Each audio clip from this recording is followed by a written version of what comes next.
నమస్కారం వార్తలకు స్వాగతం. ముందుగా ముఖ్యాంశాలు. జగన్ సర్కార్ అరాచకంపై టీడీపీ జాతీయ ప్రధాన కార్యదర్శి నారా లోకేష్ శంకరావం.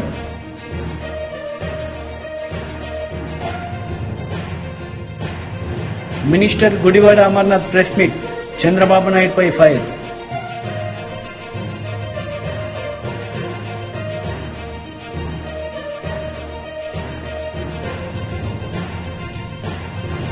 యాదాద్రి భువనగిరిలో ప్రారంభమైన బీజేపీ విజయ సంకల్ప యాత్ర, పాల్గొన్న Goa CM Pramod Sawant. Minister Gudivada Amarnath press meet నిర్వహించారు. ఈ సందర్భంగా పలు అంశాలపై ఆయన మాట్లాడారు. వారి మచ్చ వారికి కనబడదు, ఎందుకంటే సైజు పెద్దది. అది మన కింద ఉన్నటువంటి మచ్చ మనం చూసుకోకుండా ఊరోళ్ళ అందరి గురించి మాట్లాడితే ఈ రకమైనటువంటి పరిస్థితులే ఉంటాయి. ముఖ్యంగా వారు మాట్లాడుతూ నా మీద చేసినటువంటి విమర్శలు, నాకేదో 100 కోట్ల రూపాయలు నేనేదో అవినీతి చేసినట్టు, 100 ఎకరాలు నేను దోచేసినట్టు తాను మాట్లాడాడు. నేనేమి నీలాగా బ్యాక్డోర్ పొలిటీషియన్ కాదు. నేను నా తండ్రి మరణించిన తర్వాత 18 సంవత్సరాలు పోరాటం చేసి, ఈ ప్రాంత ప్రజల సమస్యల మీద పోరాటం చేసి, మీలాంటి ప్రభుత్వాల్ని ఎదిరించి, ఈ ప్రాంత ప్రజల తాలూకా మన్ననలు సంపాదించి, జగన్మోహన్ రెడ్డి గారి దయ వల్ల శాసనసభ్యుడిగా ఎన్నికై ఈరోజు మంత్రి స్థానంలో కూర్చున్నా. కానీ తమరండి, తమరు మంత్రి అయిన తర్వాత ఎమ్మెల్సీ అవుతారు. అబ్బబ్బబ్బబ్బబ్బా, తమరు మంత్రి అయ్యి తర్వాత ఎమ్మెల్సీ అవుతారు.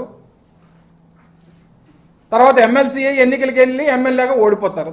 తమరు తాలూకా రాజకీయం అది. ఒక మాజీ ముఖ్యమంత్రి కొడుకు, ఆయన పోటీ చేసేటువంటి సమయానికి ఆయన ముఖ్యమంత్రి కొడుకు శాసనసభ్యుడిగా ఓడిపోతాడు.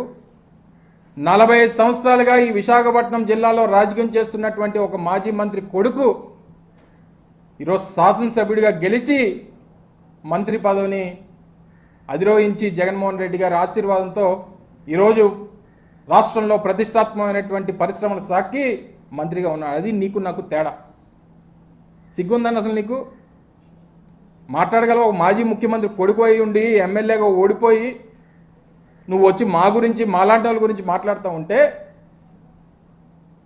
నాకు తెలిసి, నాకు తెలిసిన దగ్గర నుంచి నేను పుట్టి పెరిగినటువంటి నా మింది గ్రామంలోనే నేను ఉంటున్నా. మా తాత కట్టించినటువంటి ఇంట్లోనే నేను నివాసం ఉంటున్నా. మా తండ్రి అక్కడే ఉన్నారు, నేను అక్కడే ఉన్నాను, మా తాత అక్కడే ఉన్నారు. మా 4 ఫాదర్స్ దగ్గర నుంచి ఆ గ్రామమే నాకు తెలిసి నేను పుట్టినటువంటి గ్రామం. నువ్వెక్కడ పుట్టావు? మీ నాన్న ఎక్కడ పుట్టాడు? ఇప్పుడు మీరు ఉండేది ఎక్కడ? మీ నాన్న ఉండేది పూరి గుడిసెలో ఉండేటువంటి మీ నాన్న ఈరోజు నిన్ను తీసుకొని వచ్చి ఒక రాయల్ ప్యాలెస్లో, హైదరాబాద్లో ఒక రాయల్ ప్యాలెస్లో నిన్ను పెట్టాడే. ఎలాగా ఆ స్థాయి నుంచి ఈ స్థాయికి వెళ్ళవచ్చు ఒక్కసారి చెప్తే, ఈరోజు రాష్ట్రంలో ఉన్నటువంటి అనేక మంది పేదవారు కూడా ఈ మీ తండ్రి తాలూకా స్కీమ్ని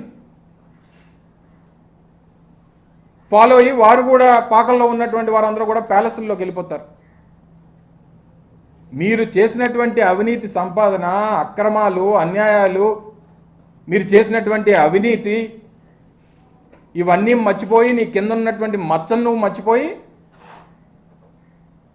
నువ్వు మాలాంటి వాళ్ళ గురించి, 45 సంవత్సరాలుగా రాజకీయ చరిత్ర ఉన్నటువంటి మాలాంటి కుటుంబాల గురించి, ఈ రాష్ట్రంలో పేదవాడికి సంక్షేమాన్ని అందిస్తున్నటువంటి ముఖ్యమంత్రి జగన్మోహన్ రెడ్డి గారి గురించి నీకు నోటికి వచ్చింది మాట్లాడతావు. నువ్వు అనకాపల్లి పట్టణంలో కానీ, అనకాపల్లి గ్రామీణ ప్రాంతాల్లో కానీ జరిగినటువంటి అభివృద్ధిని కనీసం చూడలేక, కనీసం అనకాపల్లి పట్టణంలో సమావేశం పెడితే అక్కడ మేము తయారు చేసినటువంటి, బాగు చేసినటువంటి రోడ్లు కానీ,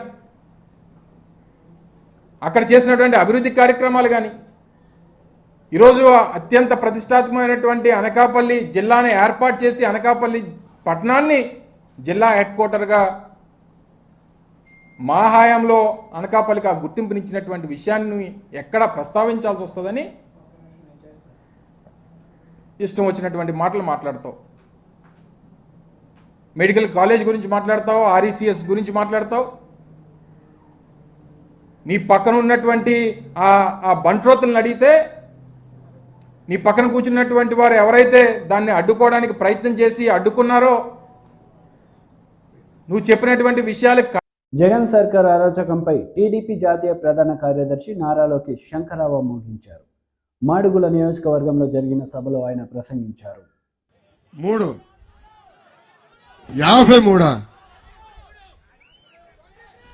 13 కేసు ఇంకా 9 పెట్టించుకున్నా. ఒక బంపర్ ఆఫర్ ఇస్తున్నా తమ్ముడు. 2019 నుంచి 24 వరకు ఎవరైతే ఎక్కువ కేసులు పెట్టించుకుంటారో మన నియోజకవర్గంలో వాళ్ళకి అంత పెద్ద నామినేటెడ్ పోస్ట్ ఇచ్చే బాధ్యత నాది. నా ఆఫర్ స్వీకరిస్తున్నావా? Very good. తల్లి నా పైన 22 కేసులు పెట్టారు. ఎస్సీ ఎస్టీ కేసు పెట్టారు, అటెంప్ట్ మర్డర్ కేసు పెట్టారు. 2019 ముందర నేను ఏనాడు పోలీస్ స్టేషన్కి వెళ్ళలేదు తల్లి. ఇప్పటికి 7 సార్లు తీసుకెళ్లారు తల్లి నన్ను పోలీస్ స్టేషన్కి. పోలీస్ స్టేషన్ ఇప్పుడు అత్తగారు ఇల్లాగుంది తల్లి. ఇలా వేలాది మంది తెలుగుదేశం పార్టీ కార్యకర్తలపైన నాయకులపైన ఈ ప్రభుత్వం కేసులు పెట్టింది. నేను చెప్తున్నా కదా, అన్న ఎన్టీఆర్ మన దేవుడు, బాబు గారు మన రాముడు, కానీ ఈ లోకేష్ వైకాపా నాయకులకి మూర్ఖుడు.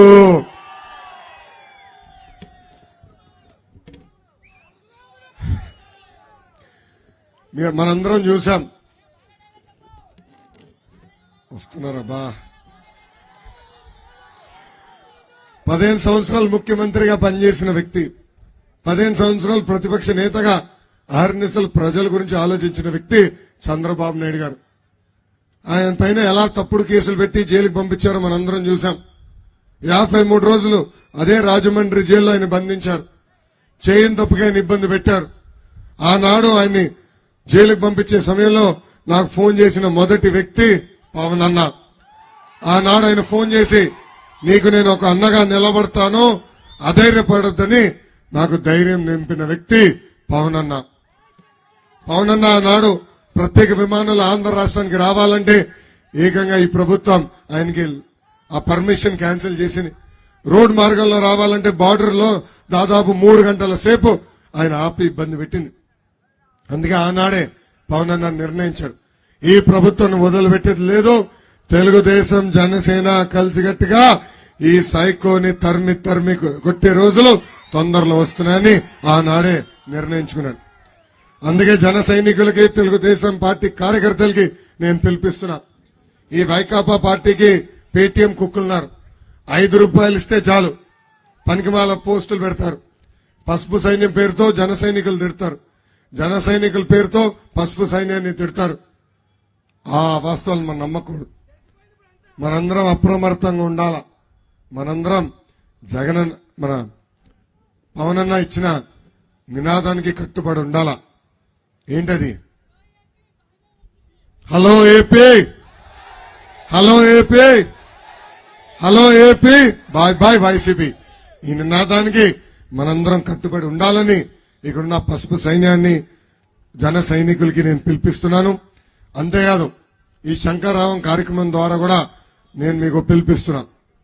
బాబు సూపర్ 6 హామీలు ప్రతి గడపకు మనం తీసుకెళ్లాలి. అన్నగారు కిట్ తీసుకురండి. ఇక్కడున్న క్లస్టర్ యూనిట్ బూత్ అధ్యక్షులకి మీ కిట్ ఇచ్చాం. ఈ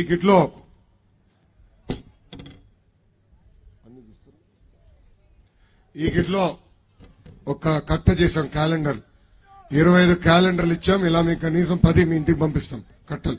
అంటే అన్ని మీరు మోసుకుని వెళ్ళడానికి ఇబ్బంది ఉంటుందని ఇది కిట్ మీకు ఇస్తాం. 25 క్యాలెండర్లున్నాయి. ఒక పక్కన బాబు సూపర్ 6 హామీలు, ఇంకో పక్కన క్యాలెండర్ ఉంది. ఇది ప్రతి గడపకి చేర్చాల్సిన బాధ్యత మీ పైన ఉంది. ఇది ఎందుకు ఇస్తున్నామంటే రేపు మన ప్రభుత్వం ఏర్పడిన వెంటనే ఈ 6 హామీలు మనం నిలబెట్టుకోపోతున్నాం. అప్పుడు తిరిగి వెళ్ళి ఆ గడప దొక్కినప్పుడు చూడమ్మా, ఇచ్చిన 6 హామీలు నిలబెట్టుకున్న ఏకైక ప్రభుత్వం తెలుగుదేశం జనసేన ప్రభుత్వం చెప్పుకునే దానికి ఇది ప్రతి గడపకి చేర్చాలి. దీంతో పాటు సైకిల్ కూడా ఇస్తున్నాం. యాదాద్రి భువనగిరిలో ప్రారంభమైన బీజేపీ విజయ సంకల్ప యాత్రలో గోవా సీఎం ప్రమోద్ సావంత్ పాల్గొన్నారు. ఈ సందర్భంగా ఆయన ప్రసంగించారు. दिया इसलिए आप लोगों को बहुत बहुत धन्यवाद देता हूं।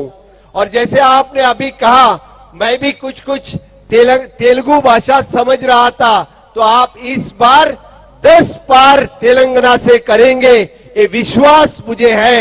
और तेलंगाना से 10 सीट एमपी के हम जीतेंगे, ये पूरे विश्वास के साथ मैं कहता हूं। मुझे विश्वास है यहाँ पे ना कांग्रेस ने कुछ दिया, ना केसीआर ने कुछ दिया, यहाँ पे कुछ दिया तो सिर्फ और सिर्फ डबल इंजन की सरकार यानी मोदी जी के सरकार ने दिया।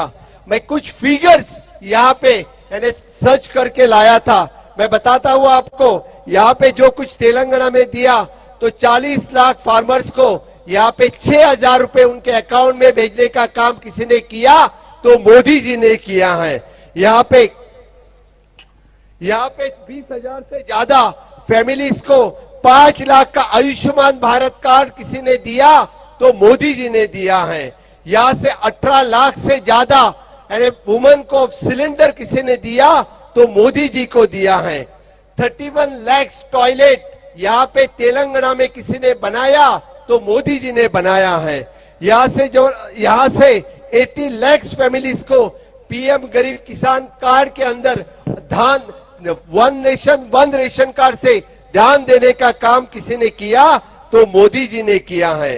यहाँ से 5 लाख लोगों को स्ट्रीट वेंडर को स्वनिधि स्कीम किसी ने दिया तो मोदी जी ने दिया है। मित्रों, मुझे एक ही बताओ, यहाँ के पहले वाले बीआरएस सरकार ने आपको क्या दिया और यहाँ से केसीआर अब की कांग्रेस सरकार क्या दे रही है? इनको सिर्फ झूठी गारंटी देनी आती है, इनको सिर्फ झूठे वादे करने आते हैं। मैं कुछ डाटा आपके सामने रखूंगा, क्योंकि यहाँ के केसीआर जो पहले कांग्रेस सरकार में थे, यहाँ से यूपीए जो सरकार थी तभी यहाँ की बीआरएस केसीआर कांग्रेस सभी एक ही थे। 2004 से लेके 14 में जिस देश में जो यूपीए की सरकार थी और अब जो एनडीए की बात कर रहा है, मैं उनकी 10 सरकार और भाजपा की और एनडीए की और मोदी की 10 सरकार का कंपैरिजन चार्ट आपके सामने रखता हूं। तब आपको पता चलेगा कि कितना बदल जो हम बात कर रहे हैं कि इंफ्रास्ट्रक्चर डेवलपमेंट और ह्यूमन डेवलपमेंट कन्याकुमारी से लेके कश्मीर में हो रहा है, वो आपको पता चलेगा। 2014 से पहले सुपर फास्ट ट्रेन वो एक सपना था, किसी ने सुपर फास्ट ट्रेन नहीं देखी थी। आज देश के 82 स्टेट्स में सुपर फास्ट ट्रेन चल रही है। आपने देखा है पहले सिर्फ 3 स्टेट्स में मेट्रो ट्रेन चल रही थी, दिल्ली, कलकत्ता और बेंगलोर।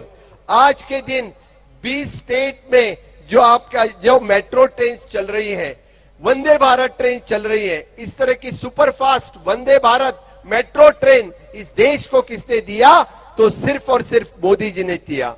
इससे 2014 से पहले 12 किलोमीटर पर डे से रोड चलता था। रोड की स्पीड कितनी थी जब देश में रोड बन रहा था? Only the 12 kilometre per day. और आज कितना बन रहा है? 28 किलोमीटर पर डे। इसके हिसाब से इस रफ्तार से अपना रोड चल रहा है। पहले सब प्रोजेक्ट इनकम्प्लीट थे। मुझे आप बताओ, आपके तेलंगाना में रोड के प्रोजेक्ट हो, बाकी प्रोजेक्ट है, सभी इनकम्प्लीट थे। आज सुपर फास्ट तरीके से सभी प्रोजेक्ट चल रहा है। आज पूरे देश में पहले देश की इकोनॉमी जी थी वो फ्रजाइल थी, 11 नंबर पे थी। आज देश की इकोनॉमी 5 नंबर पे आके पहुंची है और अगली बार देश की इकोनॉमी 3 नंबर पे लेके माननीय मोदी जी जाएंगे, ये विश्वास हमारे पास है। हम बताते हैं कि पहले आपको पेमेंट करना पड़ता था तो बड़ी बड़ी क्यू से रहने पड़ते थे सिर्फ और सिर्फ पेमेंट करने के लिए। आज कैशलेस फैसिलिटीज सभी जगह पे हमने पहुंचाई है। अब डायरेक्ट कैशलेस से पेमेंट करते हैं। आपने देखा तो पहले सभी स्कैम से, अभी इटाला राजा जब बोल रहे थे 2G स्कैम, कोल स्कैम, इसमें कौन लोग थे? यही कांग्रेस वाले जो आज तेलंगाना में राज्य कर रहे हैं, यही सभी जो कोल स्कैम में थे, यही सभी जो 2G स्कैम में थे। షాద్నగర్ నియోజకవర్గంలో బీఆర్ఎస్ పార్టీ కార్యకర్తల సమావేశం నిర్వహించారు. ఈ సందర్భంగా మాజీ మంత్రి హరీష్ రావు కార్యకర్తలకు పలు సూచనలు చేశారు. కేసీఆర్ ఉండగా ఎప్పుడైనా పింఛన్ ఆగిందా? ఏ రోజు ఆగలే. ఇప్పుడు 4,000 అన్నాడు, ఇచ్చే 2,000 కూడా మొన్నటి నెలలో ఎగ్గొట్టినటువంటి పరిస్థితి కూడా మనం చూస్తా ఉన్నాం. ఇట్లా ఏ విషయాలు చూసినా ఇక ఉద్యోగాల కథ మీరు చూస్తున్నాం. ఇప్పుడు ఎట్లయితే సొమ్మొకంది సోకొకంది అన్నట్టు అయిపోయింది. ఇవాళ నర్సింగ్ ఉద్యోగాలకు నోటిఫికేషన్ ఇచ్చింది మనం, పరీక్ష పెట్టింది మనం, సర్టిఫికెట్లు వెరిఫై చేసింది మనం, ఉద్యోగాలు ఇచ్చే టైంకు ఎలక్షన్ కోడ్ వచ్చింది. మనం అంతా చేస్తే ఈయన పోయి పంచి నేనే ఇచ్చిన అంటాడు. కానిస్టేబుల్ ఉద్యోగాలు అంతే. అంటే నిజంగా నీ కాంగ్రెస్ ప్రభుత్వం వచ్చినాక నువ్వు ఒక్క నోటిఫికేషన్ అని ఇచ్చినావు అయ్యాలకి, ఒక్క నోటిఫికేషన్ ఇవ్వలే, ఒక్క పరీక్ష పెట్టలే. కానీ మనం చేసిన దాన్ని పట్టుకొని మేం చేసినామని చెప్పి ఇవాళ డబ్బా కొట్టుకునేటువంటి ప్రయత్నం వాళ్ళు చేస్తున్న విషయాన్ని కూడా మీరు ప్రజల్లో చెప్పాల్సినటువంటి అవసరం ఉంది. అంటే ముఖ్యంగా ఇలా వాళ్ళ పరిస్థితి ఎట్లయిందంటే అసెంబ్లీలో మీరు చూస్తా ఉన్నారు, హామీల అమలు గురించి మేము ఎక్కడ అడుగుతామో అని ఓ శ్వేతపత్రాల పేరుతో డ్రామా పెట్టారు. శ్వేతపత్రాలు అనేటువంటి ఒక కాకమ్మ కథలు పెట్టి తమ హామీల అమలు నుంచి తప్పించుకోవడం, ప్రజల యొక్క అటెన్షన్ ను డైవర్ట్ చేసేటువంటి ప్రయత్నం చేస్తా ఉన్నారు.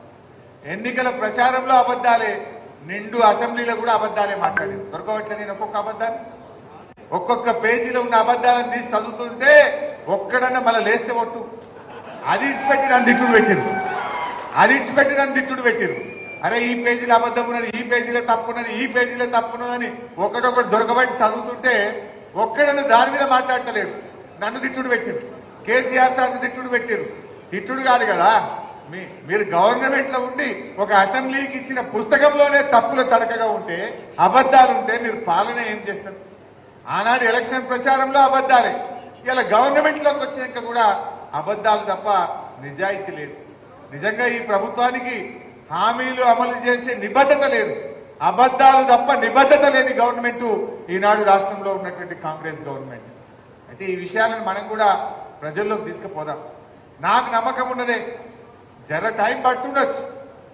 మీరు రేపు మీ sarpanch election, councillor election, ZPTC election వచ్చే వరకు ఇంకో 6 నెలలో 7 నెలలో పట్టదు. అప్పటికైతే మిమ్మల్ని దొరకబట్టి ఆడుందని టీఆర్ఎస్ వాళ్ళని చెప్పి జనం వరుస పెట్టి మిమ్మల్ని గెలిపించేటువంటి పరిస్థితి ఉంటుంది. జర చూస్తున్నారు పబ్లిక్ 3 నెలలు అయింది కదా, ఇంకేమైనా చేయకపోతాడా, ఏమన్నా కాకపోద్దా అన్నట్టున్నది. చర్చ స్టార్ట్ అయింది, అయ్యో పడకపోయా అని కడుపులు అనుకుంటున్నారు కానీ ఇంకా షురు కాలే. జర్ర ఒక 6 నెలలు 7 నెలలు అయితేనా బీఆర్ఎస్ వాళ్ళు అంటే ఏందో అన్ని అర్థమైతాయి. నిజంగా ఇందాక అంజనే చెప్పిండు, మా ఒక మిత్రుడు మాట్లాడుతూ పంచాయత్ సెక్రటరీ ట్రాన్స్ఫర్ చేయాలన్నాడు మా రెడ్డి సాబ్. నిజమే, మనం ఏమైందంటే మన కేసీఆర్ అన్ని రూల్ అన్నాడు, అంత పద్ధతి అన్నాడు. ఇప్పుడు మేము నేర్చుకోవాల్సి వస్తుంది, వానికి రూల్ లేదు ఏం లేదు, అంత బుల్డోసే ఎటువంటి అంటే వాళ్ళు ఇవాళ మన కార్యకర్తలను ఇబ్బంది పెట్టడం, మన సర్పంచులను ఇబ్బంది పెట్టడం, మన నాయకులను ఇబ్బంది పెట్టేటువంటి ప్రయత్నం చేస్తున్నాం. కానీ మనం ఎన్నడూ ఆ పని చేయాలి, తెలంగాణలో బాగు చేయాలని ఆలోచన చేసింది కేసీఆర్. మనం ఎక్కినాడు ఏంటే పరిస్థితి, అసలు 5-6 గంటల కరెంటు రైతులకు రాకపోవు, ఈ మహబూబ్ నగర్ జిల్లాలో తాగడానికి మంచినీళ్లు దొరకకపోవు. ఇటువంటి తెలంగాణలో కేసీఆర్ 24 గంటల కరెంట్ ఇచ్చి, ఇంటింటికి మంచినీళ్లు ఇచ్చి, ఎన్నికల్లో హామీ ఇవ్వకపోయినా రైతు బంధు, రైతు బీమా లాంటి పథకం తెచ్చి, ఓట్ల ముందు చెప్పకపోయినా కళ్యాణ లక్ష్మి లాంటి పథకం తెచ్చి ఇవాళ ప్రజలకేం కావాలో చేసే ప్రయత్నం చేసినాం. ఎలక్షన్ మేనిఫెస్టోలో ఉందా కళ్యాణ లక్ష్మి? లేకుండా చేసినాం. రైతు బంధు ఇస్తామని ఓట్ల ముందు చెప్పినామా? చెప్పకుండా మనం రైతు బంధు, రైతు బీమా లాంటి పథకాలు తెచ్చినాం. కానీ మనమేమో చెప్పని చేసినాం, వాడేమో చెప్పింది చేయని పరిస్థితి ఇవాళ ఈ రాష్ట్రంలో మనం చూస్తా ఉన్నాం. ఇవన్నీ మన మహబూబ్ నగర్ జిల్లా అంటే గుర్తొచ్చింది. చంద్రబాబు నాయుడు, రాజశేఖర రెడ్డి గారు కల్వకుర్తి ఎత్తిపోతల పథకానికి ఎప్పుడు 1984లో ఫస్ట్ కొబ్బరికాయ కొట్టింది. 1984 నుంచి 2014 దాకా 30 ఏళ్లు వీళ్ళదే రాజ్యం. 30 ఏళ్లలో మీ ముఖానికి కల్వకుర్తి పూర్తి చేయలే, నెట్టంపాడు భీమాలో నీళ్లు ఇయ్యలే, ప్రాజెక్టుల పేరు మారిపోయింది. లాస్ట్కి ఏమైంది, దాన్ని కల్వకుర్తి అన్నుడు బంద్ చేసింది జనం, పెండింగ్ ప్రాజెక్ట్ అన్నుడు పెట్టారు. పెండింగ్ ప్రాజెక్టులు పూర్తి చేయాలని జలసాధన సమితి, పెండింగ్ ప్రాజెక్టులు పూర్తి చేయాలని ఉద్యమాలు, నిరహార దీక్షలు. అంటే ఈ కాంగ్రెస్ వాళ్ళ జమానాలో ప్రాజెక్టుల పేరు మారిపోయి పెండింగ్ ప్రాజెక్టులని పేరు పడ్డది. అటువంటి ప్రాజెక్టులను ఇలా 30 ఏళ్లలో కల్వకుర్తి, నెట్టంపాడు, భీమా, కోయిల్ సాగర్ ఈ 4 ప్రాజెక్టులు కాంగ్రెస్ తెలుగుదేశం జమానాలో వాళ్ళు ఇచ్చిన నీళ్లు ఎంత అంటే ఈ ఉమ్మడి మహబూబ్నగర్ జిల్లాలో 27,300 ఎకరాలు ఇచ్చింది. మనం 30 ఏళ్ల వాళ్ళు ఇచ్చింది 27,300 ఎకరాలు. మన బీఆర్ఎస్ ప్రభుత్వం వచ్చిన తర్వాత 6,36,000 ఎకరాలకు మనం నీళ్ళు ఇచ్చి చూపించాం. 30 ఏళ్లలో మీరు 27,300 ఎకరాలకు ఇస్తే మన బీఆర్ఎస్ గవర్నమెంట్ వచ్చినాక 6,36,000 ఎకరాలకు నీళ్ళు ఇచ్చాం. పంప్ హౌస్ లో పట్టుకున్నాం. ఇదే లక్ష్మారెడ్డి అన్న, శ్రీనివాస్ గౌడ్ మేమందరం పోయి కాల్వకుర్తి పంప్ హౌస్ లో రాత్రి పూట నేల మీద అట్లాంటి నేల మీద మేము చెద్దరేసుకొని పండుకొని ఆడ పని చేయించినాం. వెంబడబడి పని చేయించినాం. రాత్రి పూట ఆ వాగు ఉండగానే మేము ఆవంచ వాగు దగ్గర ఆక్విడెక్ట్ కట్టాలంటే ఆ ఊర్లో పోయి డాబా మీద పండుకున్నాం. ఓ రోజు డాబా మీద పండుకొని ఆడ ఉండి రాత్రి 12-1 గంటల దాకా రివ్యూ చేసి ఎంబడబడి కల్వకుర్తి, నెట్టంపాడు, భీమా పూర్తి చేసి 6,36,000 ఎకరాలకి మహబూబ్నగర్ జిల్లాలో నీళ్ళు ఇచ్చారు. ఇలా పాలమూరు రంగారెడ్డిలో 80% పనులు పూర్తయినాయి. 2 టీఎంసీలకు టనళ్లు తవ్వినాం. 2 టీఎంసీలకు పంప్ హౌసులు కట్టినాం. రిజర్వాయర్లు పూర్తయినాయి. ఇలా కేంద్ర ప్రభుత్వంలో స్టే ఉండే, గ్రీన్ ట్రిబ్యునల్ లో స్టే ఉండే, ఆ స్టే తీసేపించినాం. సుప్రీంకోర్టుకు పోయినాం. మొన్ననే 90 టీఎంసీల నికర జలాలు కేటాయించినాం. ఈఏసీ అనుమతి కూడా తెచ్చినాం. ఇప్పుడు కాంగ్రెస్ వాళ్ళు చేయాల్సింది ఏం లేదు. ఇంత కాలువ తవ్వుతే నీళ్లు వారుడే. 80% పని చేసినాం. మీరు దయచేసి మా షాద్ నగర్ కానీ ఉమ్మడి మహబూబ్ నగర్ జిల్లాకు 8 లక్షల ఎకరాలకు నీళ్లు బారే పాలమూరు రంగారెడ్డిలో 80% పనులు పూర్తి చేసినాం. మీరు కాలువలు తవ్వండి, ఏడాది లోపల నీళ్లు తీసుకురావాలని చెప్పి కూడా నేను ఈ సందర్భంగా డిమాండ్ చేస్తాను. నిజానికి ఇదే కాంగ్రెస్ వాళ్ళు కేసులు వేసింది. మాజీ మంత్రి కేఎస్ జవహర్ మీడియా సమావేశం నిర్వహించారు. ఈ సందర్భంగా పలు అంశాలపై వారు మాట్లాడారు. ఆ హామీల అమలు అనేది అవగాహన లేకుండా చేశానని చెప్పుకునే పరిస్థితి చూస్తూ ఉంటే, ముఖ్యమంత్రి అభ్యర్థిగా ఉన్నటువంటి వ్యక్తి సిపిఎస్ను వారంలో రద్దు చేస్తానని చెప్పి దాని మీద అవగాహన లేదు, ఎంత ఖర్చు అవుతుందో తెలియదు, సిపిఎస్ రద్దు చేయలేనని పెద్ద ఎత్తున సిపిఎస్ ఉద్యోగులను మోసం చేసే అధికారంలోకి వచ్చినటువంటి పరిస్థితి మనందరం చూసాం. దాంతోపాటుగా జగన్మోహన్ రెడ్డి ఈరోజు సంక్షేమం అంటేనే జగన్మోహన్ రెడ్డి అని చెప్పుకొని కళ్ళబొల్లి కబుర్లు. ఎందుకంటే 3.5 సంవత్సరాలు గడుస్తున్నా పెళ్లి కానుక అనేది ఇవ్వనటువంటి పరిస్థితి. ఈ 5 సంవత్సరాల్లో జగన్మోహన్ రెడ్డి కేవలం ఇస్తే ఒక 5-6 వేల మందికి కన్నా ఎక్కువ ఇచ్చుంటాడు, లేకపోతే ఇంకొక 20,000 మందికి 10,000 మందికి ఇచ్చుంటాడు తప్ప పెళ్ళైన ప్రతి పేద కుటుంబంలో ఉన్నటువంటి వ్యక్తికి పెళ్లి కానుక ఇవ్వలేదనేది సత్యం. దాంతోపాటు బడుగులు, పేదలు, బడుగు బలహీన వర్గాలకు సంబంధించినటువంటి అనేక సంక్షేమ కార్యక్రమాలు 120 పథకాలు బలహీన వర్గాలకు సంబంధించి, దళితులకు సంబంధించి 27 పథకాలు ఈ రోజుకి రద్దు చేసి వాళ్ళకనే ఏ సంక్షేమ కార్యక్రమం అందకుండా చేసి పెత్తందారికిను పేదవాడికి మధ్య పోటీ అని గొప్పలు చెప్తా ఉన్నాడు. ఈ సందర్భంగా ఒకటే అడుగుతా ఉన్నా, జగన్మోహన్ రెడ్డి ఎవరు పెత్తందారి, ఎవరు పేద? ఎందుకంటే 2004లో అఫిడవిట్లో, వాళ్ళ నాన్నగారు అఫిడవిట్లో ఆస్తి 1,60,000 సుమారుగా చూపించినటువంటి పరిస్థితి నుంచి ఈరోజు ఇద్దరి కోసమే, ఆయనకి 2 బిడ్డలు, భార్య, భర్త, మొత్తం 4 కోసం ఎలాంటి రాజమహల్ నిర్మించాడనేది ఒకసారి చూస్తే, బెంగళూరు ప్యాలెస్ 60 గదులు 23 ఎకరాలు. జూమ్ చేయను, ఇది కూడా బెంగళూరు ప్యాలెస్ పరిస్థితి అది. జూబ్లీ హిల్స్లో ఉన్న లోటస్ పాండ్, అదేవిధంగా తాడేపల్లి ప్యాలెస్. ఉండే మనుషులు ఎంతమంది? 2 కూతుళ్ళు, వాళ్ళు కూడా లండన్లో ఉంటారు, ఇక్కడ ఉండరు. జగన్మోహన్ రెడ్డి గారు, భారతీ రెడ్డి గారు తప్ప ఈ 3 ఏళ్లలో ఎప్పుడు కూడా వేరే వాళ్ళు ఉన్నటువంటి పరిస్థితి లేదు. ఇది జగన్మోహన్ రెడ్డి పేదవాడు అనడానికి ఒక చిన్న ఉదాహరణ. ఎందుకంటే 23 ఎకరాలు 60 గదులతో నిర్మాణం జరిగినటువంటి పరిస్థితి. అదేవిధంగా పులివెందుల్లో నేరాలకు అడ్డాగా ఉన్న ఒక నిలయం ఉంది, ఆయన ఇల్లు. ఎందుకంటే ఎవరైనా సరే తనకు అడ్డం తిరిగిన వాళ్ళని కానీ, తనకు ఎదిరించిన వాళ్ళని కానీ తీసుకొచ్చి శిక్షించేటటువంటి పులివెందుల్లో నేరాల నిలయం ఇది. అదేవిధంగా 600 ఎకరాల్లో ఇడుపులపాయ ఫామ్ హౌస్. దాంతోపాటుగా కడపలో వైఎస్ జగన్మోహన్ రెడ్డి గారి విలాసవంతమైనటువంటి భవనం. వాళ్ళు ఉండే మనుషులు ఎంతమంది? ఇప్పుడు నేను చూపించిన ఈ మూడు 6, ఈ 6 కాకుండా ఇంకా ఉన్నాయి. 500 కోట్ల రూపాయలతో ప్రభుత్వ ధనాన్ని ఖర్చు చేసి రాజమహల్ తలపించే విధంగా 33 ఏళ్ల బినామీలు ఇస్తూ కొట్టేసిన కుట్ర ఏదైతే వైజాగ్లో ఉందో అది ఇది. తర్వాత లండన్లో ఇక్కడ ఆడుకుంటున్నాడు జగన్మోహన్ రెడ్డి ప్యాలెస్ ఇది. లండన్లో కూడా హ్యాపీగా విలాసవంతమైన జీవితం గడపడానికి, తన బిడ్డలు అక్కడ బతకడానికి, ఇక్కడంతా కూడా తట్టబుట్ట సర్దుకొని అవసరమైతే వెళ్తే అక్కడ హ్యాపీగా ఉండటానికి అక్కడ ఉన్నటువంటి పరిస్థితి. తర్వాత ఇక చూస్తే భారతీ సిమెంట్స్, ఇది కూడా జనం సొమ్ముతో కట్టుకున్నదే. ఎందుకంటే 1,60,000 2004లో ఉన్నటువంటి వ్యక్తి ఈరోజు ఇన్ని లక్షల కోట్ల రూపాయలకి ఏ విధంగా వెళ్ళాడనేదే $1 మిలియన్ ప్రశ్న.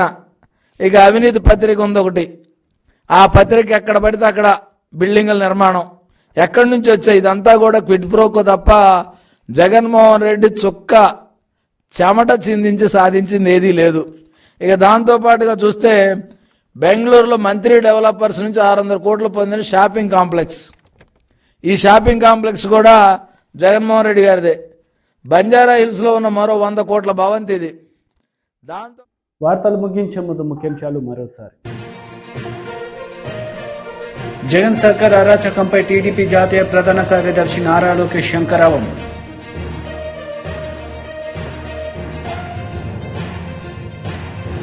Minister Gudivada Amarnath press meet, Chandrababu నాయుడుపై ఫైర్.